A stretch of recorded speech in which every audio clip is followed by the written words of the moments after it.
पवार साहेबांचा परिचय फार जुना आहे. वीरेंद्र पवारजी, योगेश पवारजी त्यांच्याशी मी 35 वर्षातून संपर्कामध्ये आहे.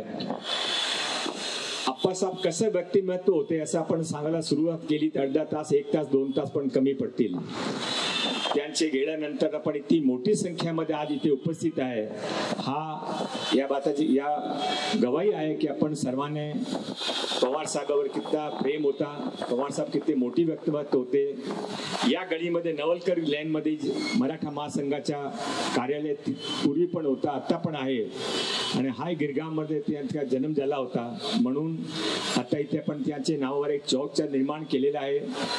अतिशय प्रेमळ व्यक्तिमत्व, पण गरज पडली तर लढाकू व्यक्तिमत्व असा नेतृत्व त्यांचा होता.